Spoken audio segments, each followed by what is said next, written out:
Bikin video Snapdragon 7 generasi ketiga itu bener-bener capek ya. Ini udah video ketiga saya, yang video 2 dan pertama saya itu udah saya hapus gitu ya. Karena datanya ini udah berubah terus dan tiap kali saya mau upload, datanya berubah jadi baru lagi. Untungnya ini udah saya tunggu selang berapa hari, lebih dari 2-3 hari datanya tidak berubah guys. Jadi ya akhirnya video ini bisa di-upload.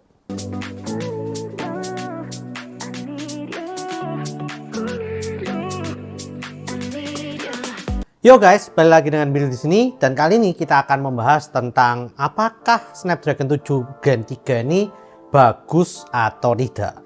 Oke, jadi saya udah bikin video itu lebih dari 2 kali. Ini adalah video ketiga saya dan akhirnya datanya ini ya nggak berubah gitu ya. Data yang saya ambil ini dari Nano Review. Jadi ya mungkin mereka masih testing dan akhirnya Snapdragon 7 generasi ketiga ini datanya udah valid dan tidak berubah lagi guys. Tapi tidak menutup kemungkinan bahwa data ini masih bisa berubah ya guys.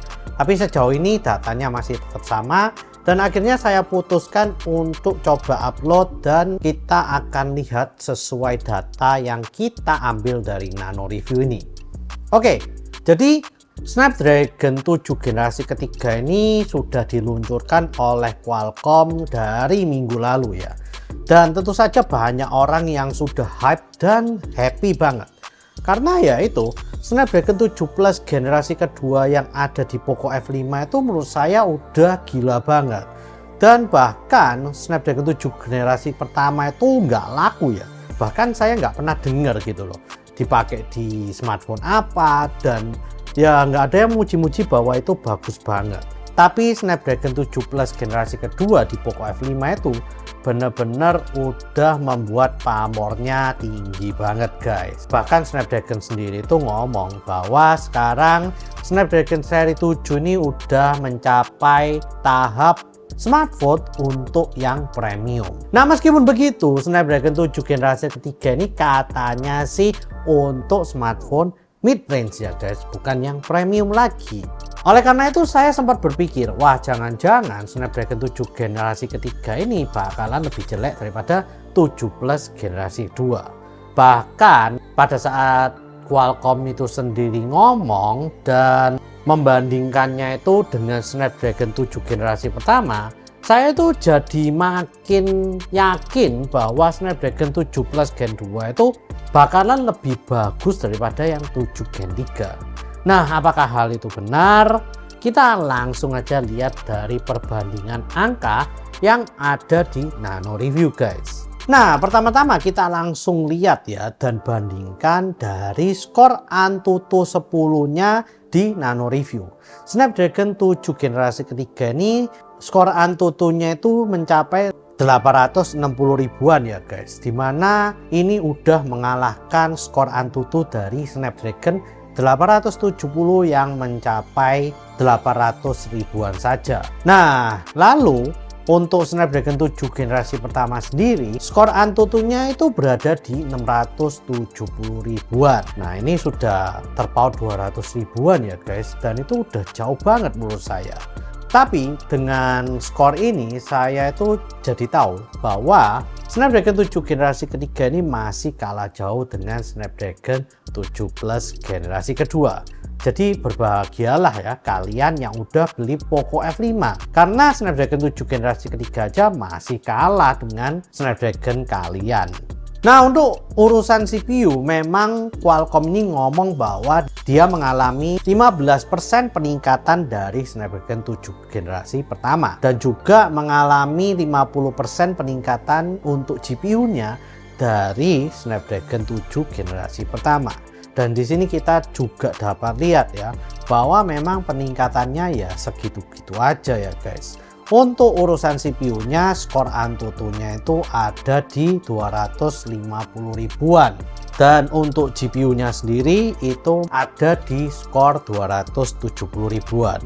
Dimana ini udah oke banget sebetulnya. Untuk main game, untuk ngapa-ngapain itu udah oke banget ya. Karena dia juga udah ngalahin Snapdragon 870. Dimana Snapdragon 870 itu dulunya ya adalah prosesor flagship sekitar 2-3 tahunan lalu guys.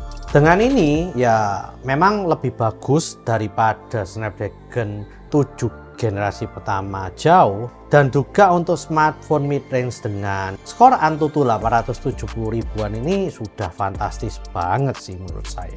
Nah, sekarang kita akan bandingkan dengan Snapdragon 7 Plus generasi kedua. Untuk Snapdragon 7 Plus generasi kedua ini kalau dibandingkan dengan Snapdragon 7 generasi ketiga, ini skornya bener-bener jauh banget sih guys. Snapdragon 7 Plus generasi kedua itu skor Antutunya 1,1 juta. Dimana ini udah skor Antutu untuk smartphone yang flagship gitu ya. Karena udah nembus 1 jutaan. Untuk CPU-nya pun udah 340 ribuan kalau dibanding Snapdragon 7 Gen 3 yang masih 250 ribuan. Dan untuk GPU-nya sendiri memang ya meskipun tidak terpaut jauh, tapi untuk Snapdragon 7 Plus Gen 2 itu udah 330 ribuan. Sedangkan Snapdragon 7 generasi 3 itu masih 270 ribuan. Tapi biasanya skor GPU yang hanya terpaut 60.000 ini nggak akan terasa bedanya jauh ya. Tapi ya untuk nambah FPS lumayan sih, ini bisa sampai 1-3 FPS gitu ya. Nah tentu saja untuk yang lain-lain saya nggak usah bahas deh. Tapi katanya untuk skor AI-nya ini Snapdragon 7 generasi 3 ini juga cukup oke gitu ya untuk processing image, video, dan lain-lainnya. Nah yang ini kita nggak bisa langsung bandingkan head to head dengan Snapdragon 7 Plus Gen 2 karena ya kita harus juga lihat gimana hasil dari foto beserta video dari kamera masing-masing ya guys. Nah untuk Geekbench 6 nya ini sendiri skornya itu dari segi single core dan multi core ini menurut saya jaraknya lumayan jauh ya guys. Untuk single core dari Snapdragon 7 Plus Gen 2 itu udah sampai 1700-an. Sedangkan untuk Snapdragon 7 generasi 3 ternyata masih 1100-an loh guys. Ini jaraknya lumayan jauh, yaitu sekitar 50%. Nah lalu untuk multi core nya sendiri itu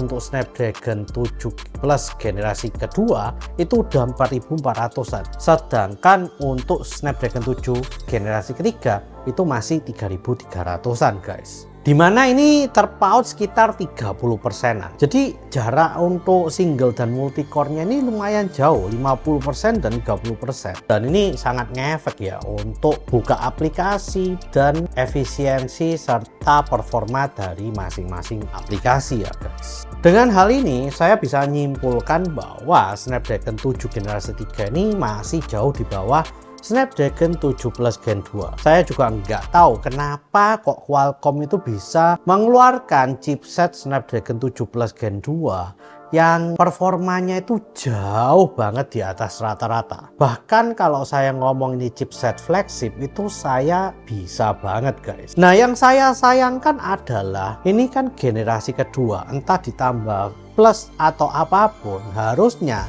generasi kedua itu di bawah generasi ketiga.